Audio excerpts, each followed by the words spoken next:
નમસ્કાર, good morning મિત્રો. વિજ્ઞાન ટેકનોલોજીના રસાયણ વિજ્ઞાનના 5મા પાઠમાં આજે હાર્દિક તમારું સ્વાગત છે. પાઠ નંબર 5 રસાયણ વિજ્ઞાનનો આજે આપણે શરૂ કરીએ છીએ. છેલ્લે આપણે ગઈકાલે પાઠ નંબર 4 છે એની પૂર્ણાહુતિ કરી હતી. બહુ જ અગત્યનો પાઠ હતો.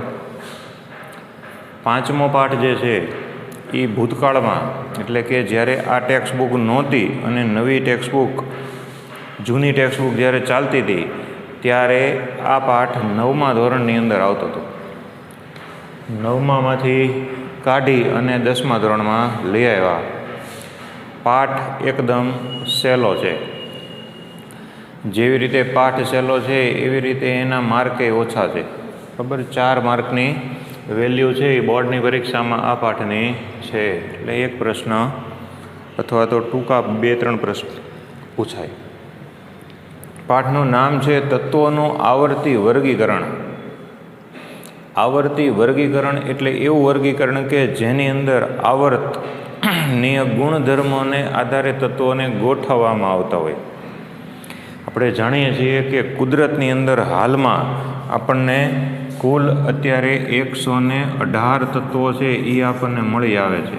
કુલ 118 તત્વો છે જે પૃથ્વી ઉપરથી આપણને મળી આવે છે. પૃથ્વી ઉપર ગમે એ જગ્યાએથી મળે આપણને. પૃથ્વી ઉપર 3 આવરણો છે: મૃદાવરણ, જલાવરણ અને વાતાવરણ. એ પૃથ્વીના આવરણો છે. મૃદા એટલે જમીન, તો જમીનની અંદરથી મોટા ભાગના તત્વો છે આ બધા મળી આવે છે.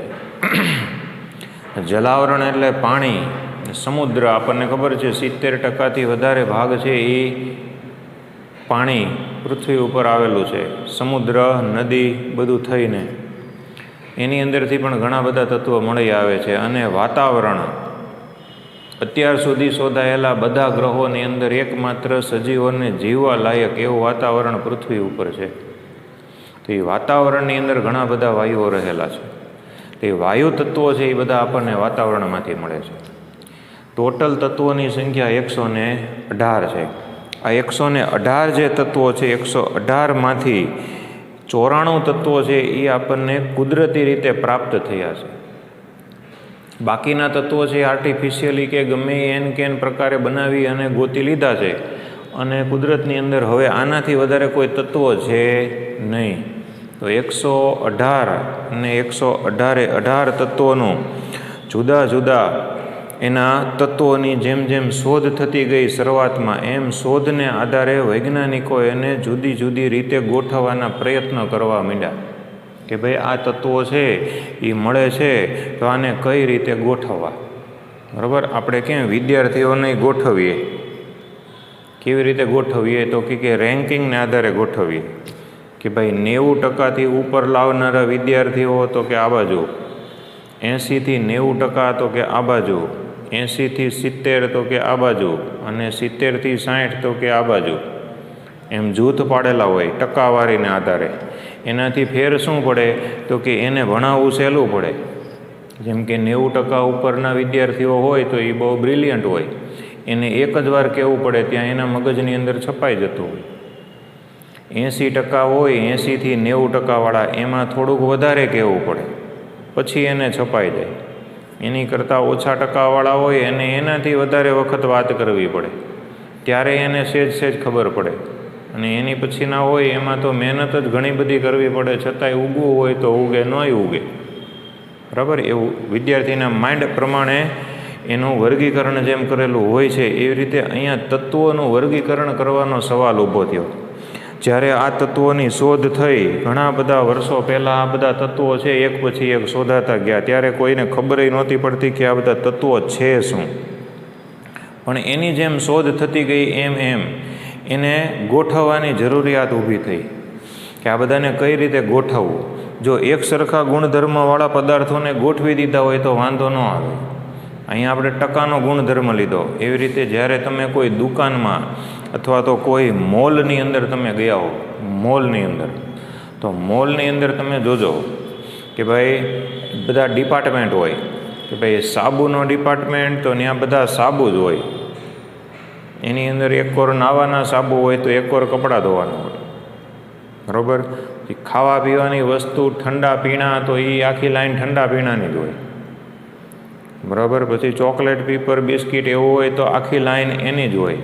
સ્ટેશનરીનો સામાન તો બધું સ્ટેશનરી જ હોય, બરાબર. કરિયાણાનો સામાન તો ત્યાં બધું કરિયાણું હોય. શાકભાજી તો શાકભાજીનો ડિપાર્ટમેન્ટ આખો અલગ હોય. એવી રીતે જુદા જુદા ઉપયોગના આધારે ત્યાં એણે વર્ગીકરણ કરેલું હોય છે, જુદા જુદા ઉપયોગના આધારે, બરાબર. અને એ સ્પેસિફિક હોય એટલે આપણે જે પ્રકારની વસ્તુ જોતી હોય એ જ ડિપાર્ટમેન્ટમાં જવાનું રહે.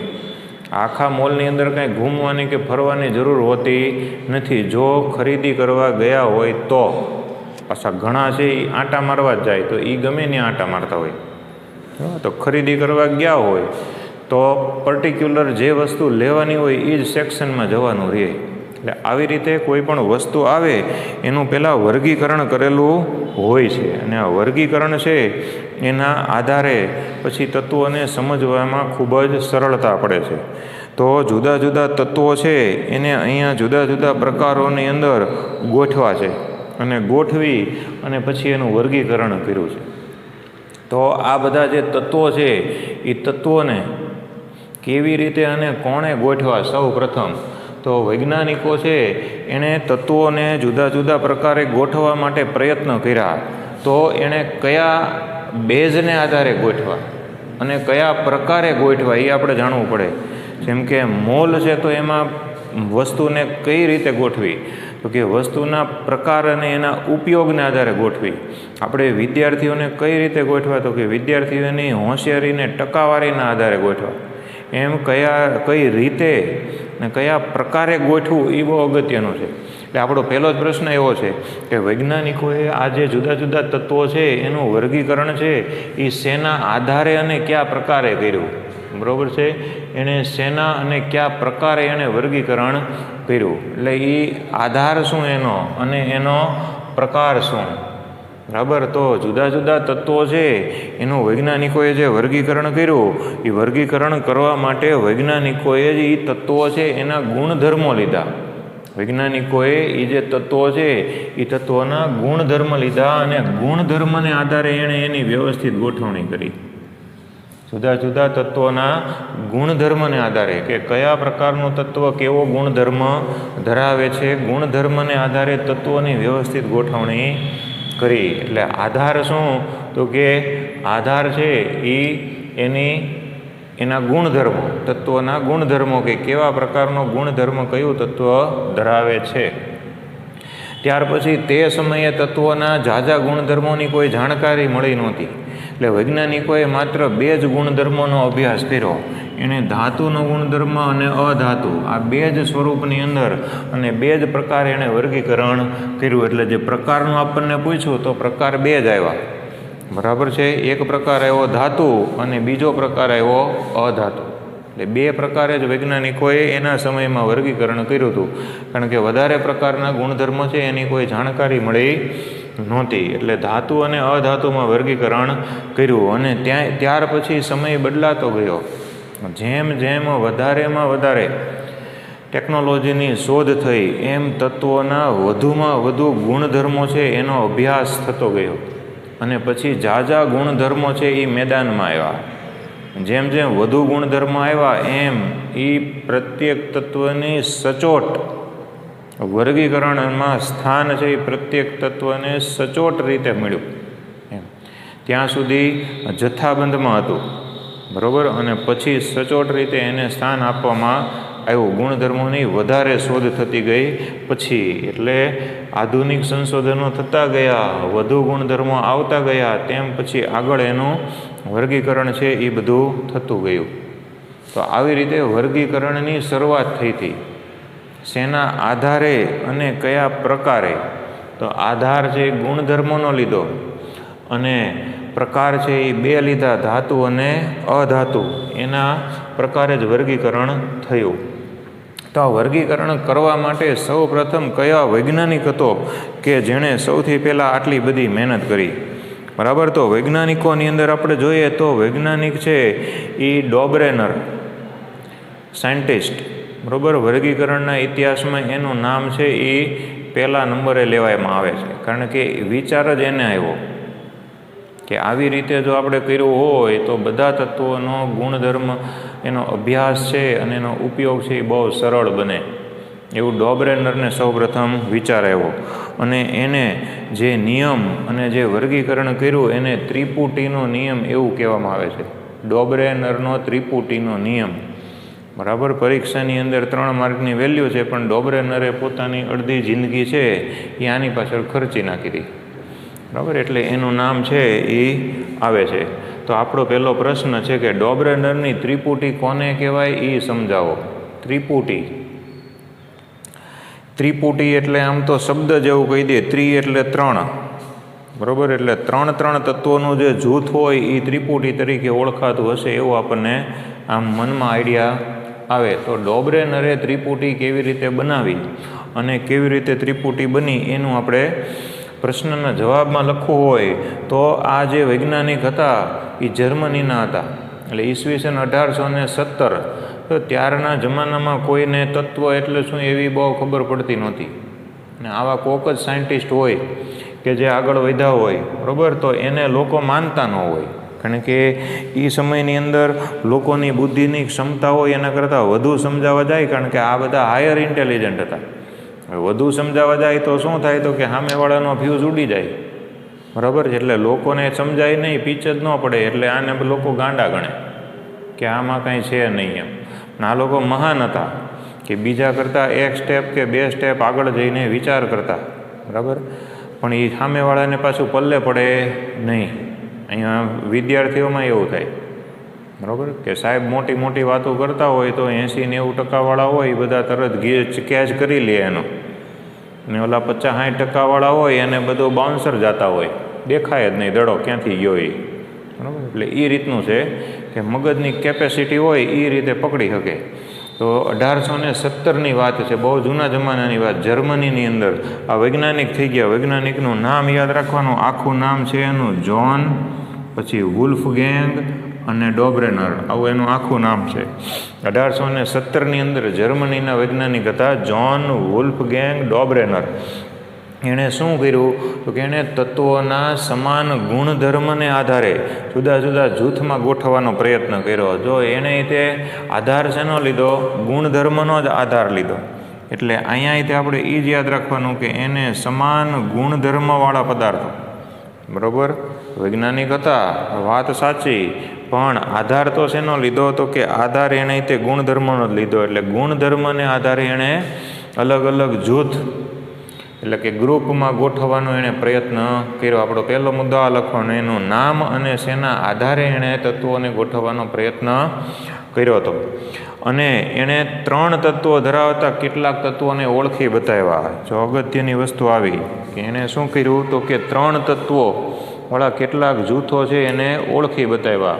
અને 3 તત્વોવાળા જૂથોને એણે ઓળખી બતાવ્યા, એટલે 3 તત્વોવાળા જૂથ હતા એટલે એને નામ આપ્યું ત્રિપુટી.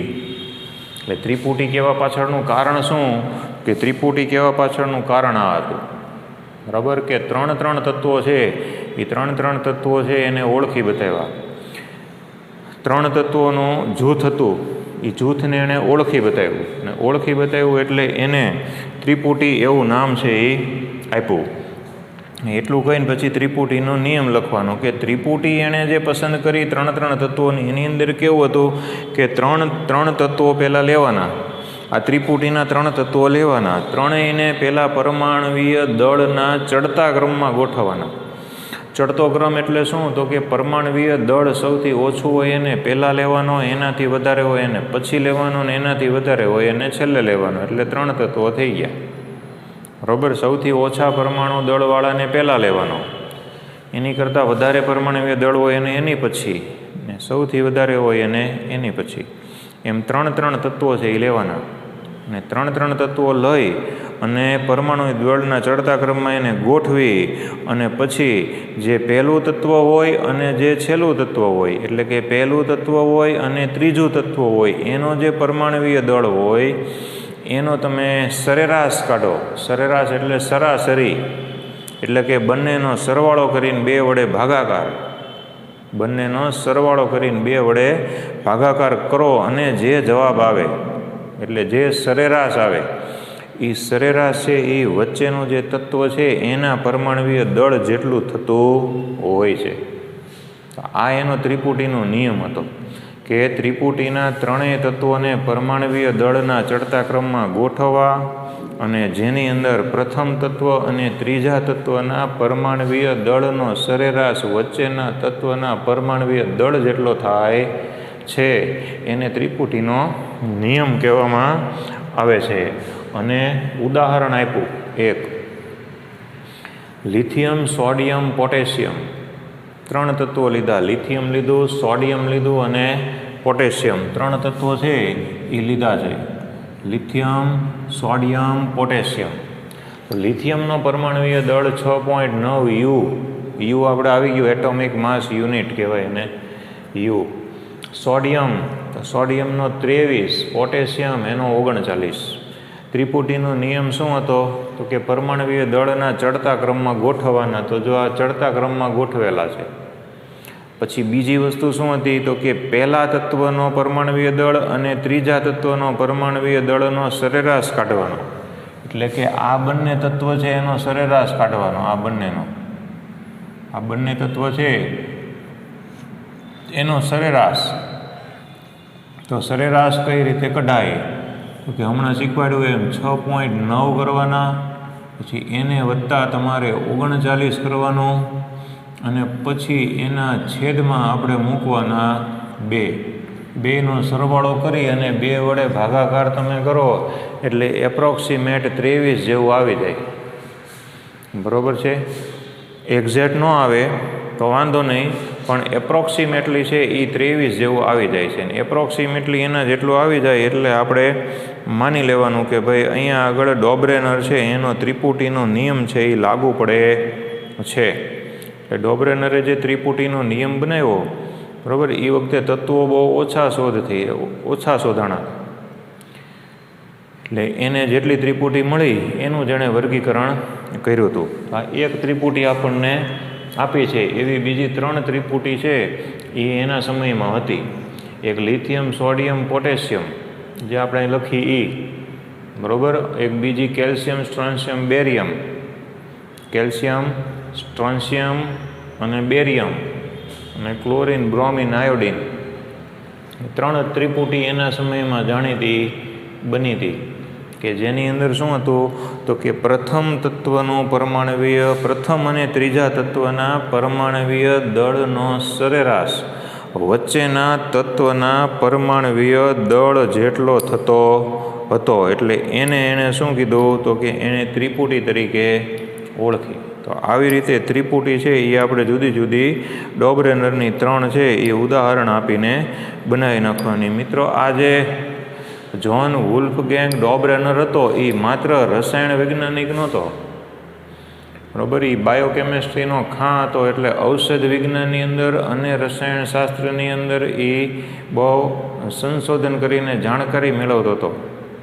એટલે એની જે જર્મનીની અંદર જે વિશ્વવિદ્યાલય કહેતા જે કોલેજ જે છે, બરાબર, એ કોલેજની અંદર પ્રોફેસર તરીકે ભાઈ નોકરી કરતા હતા ડોબ્રેનર, બરાબર. અને નવા સંશોધનો એ ત્યાં જ હાથ ધરતા હતા. અને સંશોધનો કરતાં એને પ્લેટિનમ નામનું તત્વ છે એ ઉદ્દીપક તરીકે કેવી રીતે કામ કરે છે એ સમજાણું હતું.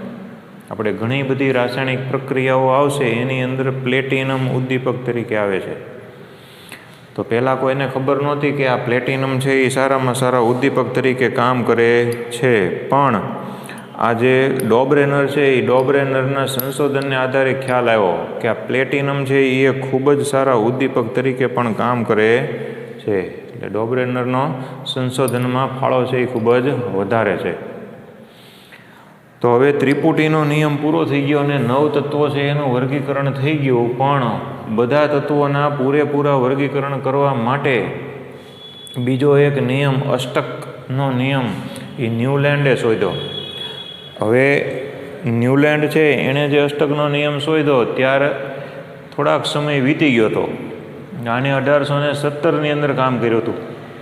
આણે 1866ની અંદર કામ કર્યું હતું. તો આટલા 50 થી 60 વર્ષોના સમયગાળાની અંદર, 40-50 વર્ષોના સમયગાળામાં નવા તત્વોની શોધ થઈ હોય તો એ નવા તત્વોને કઈ રીતે મૂકવા અને કઈ રીતે એનું વર્ગીકરણ કરીને એને ગોઠવવા એ પ્રશ્ન હતો.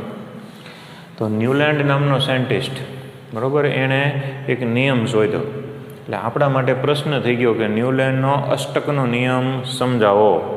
ન્યૂલેન્ડનો અષ્ટકનો નિયમ.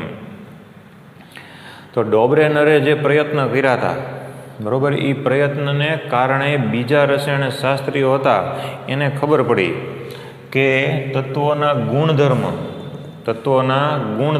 અને તત્વોના પરમાણવીય દળ એને કાંઈક સંબંધ હોવો જોઈએ. કારણ કે ડોબ્રેનરે બે જ વસ્તુને મહત્ત્વ આપ્યું હતું. એક એણે પરમાણવીય દળને મહત્ત્વ આપ્યું હતું, બરાબર છે, અને અહીંયા આપણે જોયું કે તત્વોનું વર્ગીકરણ ગુણધર્મને આધારે થતું હતું. તો પરમાણવીય દળની અંદર જો સરખાઈ આવતી હોય તો જ ગુણધર્મ સરખા હોય. એટલે વૈજ્ઞાનિકોને એમ થયું કે ભાઈ તત્વોના ગુણધર્મ અને પરમાણવીય દળ વચ્ચે સંબંધ હોવો જોઈએ. એટલે બધાય છે એ તત્વોના દળ અને પરમાણવીય દળ અને ગુણધર્મ છે એની વચ્ચેનો સંબંધ સમજવા માટે બધા વૈજ્ઞાનિકો પ્રોત્સાહિત થયા. એમાં સૌથી વધુ પ્રોત્સાહિત આ ન્યૂલેન્ડ થયો.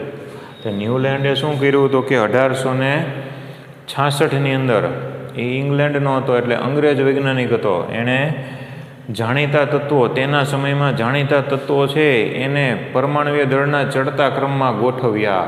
જો પરમાણવીય દળના ચડતા ક્રમમાં ગોઠવવાનું ડોબ્રેનરે શીખવાડ્યું હતું. ડોબ્રેનરે એવું કીધું હતું કે પરમાણવીય દળના ચડતા ક્રમમાં સૌથી પહેલાં તત્વોને ગોઠવી નાખવાના, પછી જે કાંઈ કરવું હોય એ કરવાનું, બરાબર. એટલે આણે શું કર્યું હતું કે પરમાણવીય દળના ચડતા ક્રમમાં સૌથી પહેલાં ગોઠવી નાખ્યા. અને પછી પાછો બુદ્ધિશાળી હતો. એણે શું કર્યું કે તેનું જે સંશોધનનું ક્ષેત્ર હતું અથવા સંશોધન કાર્ય હતું એ તેના સમયમાં સૌથી જાણીતું અને હલકું તત્વ હાઇડ્રોજન હતું. એટલે એણે પોતાનું કાર્ય છે એ હલકા તત્વ હાઇડ્રોજનથી શરૂ કર્યું. અને હાઇડ્રોજનથી શરૂ કરી અને 56મું તત્વ થોરિયમ, 56મું તત્વ હતું થોરિયમ. આ યાદ રાખવાનું આપણે કે હાઇડ્રોજનથી શરૂ કર્યું પોતાનું સંશોધનનું કાર્ય, બરાબર. પરમાણવીય દળ છે એના ચડતા ક્રમમાં એને ગોઠવવાનું હતું. તો સૌથી ઓછું પરમાણવીય દળ હાઇડ્રોજનનું હતું. એટલે હાઇડ્રોજનથી શરૂ કરી અને થોરિયમ ઉપર એનું કાર્ય છે એણે અટકાવ્યું. કારણ કે એ સમયમાં એટલા તત્વોની શોધ થઈ હતી. વચ્ચે અમુક બાકી હતા, પણ એના સમયની અંદર આ 56 જેવા તો શોધાઈ ગયા હતા. કારણ કે હાઇડ્રોજનથી શરૂ કરીને 56માં થોરિયમ સુધી એણે પૂર્ણ કર્યું. એમાં એને એક આશ્ચર્યચકિત પરિણામ જોવા મળ્યું. શું જોવા મળ્યું કે પ્રત્યેક પહેલું તત્વ એ એની પછીના 8મા તત્વ સાથે, બરાબર, પહેલું તત્વ એની પછીના 8મા તત્વના ગુણધર્મની સાથે સામ્યતા ધરાવતું હતું. શું કરતું હતું? પહેલું તત્વ એની પછીના 8મા તત્વના ગુણધર્મની સાથે સામ્યતા ધરાવતું હતું. એટલે કે સમાનતા ધરાવતું હતું 8મું તત્વ. એટલે પહેલાંને 8માં આરે મેળ હોય તો 8માને 16માં આરે મેળ હોય, બરાબર. એમ 8-8નો ડિફરન્સ, 8-8ના ગેપ પડી જાય. પહેલા તત્વને 8મા તત્વની સાથે ગુણધર્મમાં સમાનતા, 8મા તત્વને 16મા તત્વના ગુણધર્મની સાથે સમાનતા, એવું બધું એણે જોવા મળ્યું. એટલે એણે શું કર્યું કે આ જેટલા તત્વો જોવા મળ્યા એને સંગીતના સૂરોની સાથે એની તુલના કરી. આ ન્યૂલેન્ડ છે એ સંગીતની અંદર બહુ માસ્ટરી ધરાવતો હતો, બરાબર. એને ગાવાનો વગાડવાનો એવો બધો શોખ હતો એટલે એ જાણતો હતો બધું સંગીત વિશે. એટલે એણે સંગીતના સૂરો સાથે, સંગીતના સૂર જે હોય એની સાથે એની તુલના કરી. કારણ કે સંગીતના સૂરો સાથે તુલના કરી એટલે સંગીતના સૂરો હોય તે 8 જ હોય છે, બરાબર. સા રે ગ મ, જો સામે આપણે લખેલું છે સા રે ગ મ, પછી પ ધ ની, અને પછી ની પછી પાછો સા જ આવે. એટલે 8 જેમ સંગીતના સૂરો હોય એવી રીતે અહીંયા પ્રત્યેક પહેલું તત્વ 8મા તત્વની સાથે સમાનતા ધરાવતું હતું. એટલે સંગીતના સૂરોની સાથે એણે તુલના કરી નાખી એની, અને તેથી જ તેને ન્યૂલેન્ડનો અષ્ટકનો નિયમ એવું કહેવામાં આવે છે. અષ્ટક એટલે 8 તત્વો. 8 તત્વો છે એ એના નિયમની અંદર હોય એટલે એને અષ્ટકનો નિયમ કહેવામાં આવે છે. એટલે એ એક આપણે યાદ રાખવાનું. કે પ્રત્યેક પહેલું તત્વ 8મા તત્વની સાથે ગુણધર્મની અંદર સમાનતા ધરાવતું હતું. એટલે સંગીતના સૂરોની સાથે એણે તુલના કરી એટલે તેને અષ્ટકનો નિયમ એવું કહેવામાં આવે છે. એટલે અષ્ટકનો નિયમ શું કામ કહેવાય એ આપણને જાણવા મળ્યું. તો હવે પહેલું તત્વ કયું અને 8મું કયું? પ્રશ્ન. તો પહેલું તત્વ છે એ અહીંયા જે ડોબરેનરે શોધેલું હતું એમાં લિથિયમ છે એ વખતે હતું, બરાબર. તો એણે ન્યૂલેન્ડે જે 56 તત્વો ગોઠવા એની અંદર એણે જોયું કે ભાઈ લિથિયમ તત્વ છે એ સોડિયમના ગુણધર્મ જેવું, બેના ગુણધર્મ સમાન છે. લિથિયમના ગુણધર્મ જેવા છે એવા સોડિયમના ગુણધર્મ છે. એટલે અષ્ટકના નિયમની અંદર આ પહેલી વસ્તુ જોવા મળી કે લિથિયમ પછીનું 8મું તત્વ સોડિયમ થાય છે. તો લિથિયમ પછીનું 8મું તત્વ સોડિયમ છે એ ગુણધર્મમાં સામ્યતા ધરાવે છે. લિથિયમની સાથે સોડિયમ સમાનતા ધરાવે. ત્યાર પછી બેરિયમ છે, બરાબર, એ મેગ્નેશિયમની સાથે સામ્યતા ધરાવે છે. બેરિયમ પછીનું 8મું તત્વ છે એ મેગ્નેશિયમ છે. તો બેરિયમ પછીનું 8મું તત્વ મેગ્નેશિયમ છે, બરાબર, એની સાથે એ સામ્યતા ધરાવે છે. તો 8મા તત્વ મેગ્નેશિયમની સાથે સામ્યતા બેરિયમ ધરાવે છે. એટલે એના ગુણધર્મો છે એ તે સમાન હોવા જોઈએ. તો જો 8-8નો ગાળો રાખી દીધો, અહીંયા લિથિયમ અને સોડિયમ વચ્ચે 8નો ગાળો રાખી દીધો, બેરિયમ અને મેગ્નેશિયમ વચ્ચે 8નો ગાળો રાખી દીધો. એટલે 8-8 પછીના ગુણધર્મ છે એ સમાન આવે છે. એટલે સંગીતના સૂરોમાં એવું છે, અહીંયા ન્યૂલેન્ડનું અષ્ટક દોરી અને મેં આટલા બધા લખ્યા, તમારે 2-3 લખવાના કે ભાઈ સારે ગમ પદ ની એ સંગીતના સૂર છે અને સંગીતના સૂરની અંદર આવેલા આ બધા તત્વો છે કે ભાઈ આ છે 1 નંબરનું તત્વ, તેની પછી 8મું તત્વ ફ્લોરિન થાય, પછી ક્લોરિન થાય, પછી કોબાલ્ટ અને નિકલ સરખા થાય, પછી બ્રોમિન થાય. આવી રીતે એણે પોતાની રીતે વર્ગીકરણ કર્યું હતું કે ભાઈ પહેલું તત્વ છે એની પછી 7 તત્વો અને 8મું આ થાય. તો એ પહેલાંની નીચે 8માં ને મૂક્યું એણે, વચ્ચે 7 આવી ગયા, બરાબર. પણ જો અહીંયા હાઇડ્રોજન આવ્યું, પછી લિથિયમ આવ્યું, beryllium, boron, carbon, nitrogen, oxygen, બરાબર, એ બધું આખું આવી ગયું. પછી 8મું તત્વ કયું થાય? તો કે ફ્લોરિન થાય. જો આ પહેલું, બીજું, ત્રીજું, ચોથું, 5મું, 6મું, 7મું, પછી 8મું ફ્લોરિન થાય, એફ. એટલે 8મા તત્વના ગુણધર્મ પહેલાંના જેવા હોય એટલે એને ફ્લોરિનને હાઇડ્રોજનની નીચે મૂક્યું. એક્ઝેક્ટ સાચી દિશાની અંદર જ જતો હતો, બરાબર છે.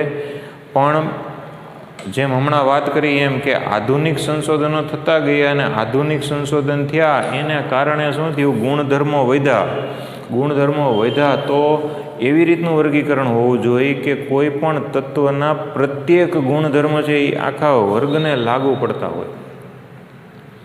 એટલે વધારે ગુણધર્મની શોધ થાય એટલે પછી એ શક્ય ન બને.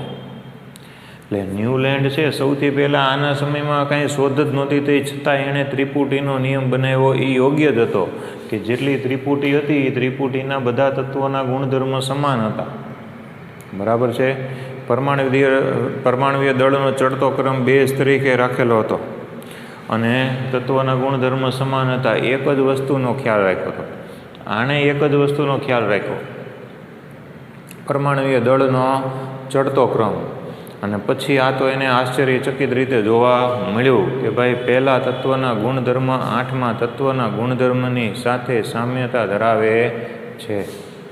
એટલે આવી રીતે ન્યૂલેન્ડ છે એણે પોતાનો અષ્ટકનો નિયમ છે એ આપ્યો. પણ વધુ ગુણધર્મોની શોધ થતી ગઈ એમ અષ્ટકના નિયમની અંદર ખામી આવવા માંડી. એટલે અષ્ટકનો નિયમ છે એ કોઈને માનવામાં આવ્યો નહીં, બરાબર. અને પરિણામે અષ્ટકનો નિયમ છે એની અંદર કેટલીક ત્રુટીઓ સર્જાણી. આ ત્રુટીઓ જે છે એને એની મર્યાદા કહેવામાં આવે છે, અષ્ટકના નિયમની મર્યાદા, બરાબર. તો આ અષ્ટકના નિયમની મર્યાદાનો પ્રશ્ન છે એ હવે આપણે આવતીકાલે લેશું, બરાબર. તો આજના લેક્ચરની અંદર તમારે આ 3 પ્રશ્ન આજે આપણે કર્યા. એક, વર્ગીકરણ શેના આધારે અને કયા પ્રકારે નક્કી થયું. બીજું, ડોબરેનરનો ત્રિપુટીનો નિયમ થયો. અને ત્રીજો ન્યૂલેન્ડનો અષ્ટકનો નિયમ થયો. બરાબર, તો 3 પ્રશ્નને તમારે વાંચીને પાકા કરીને લખીને તૈયાર કરવાના.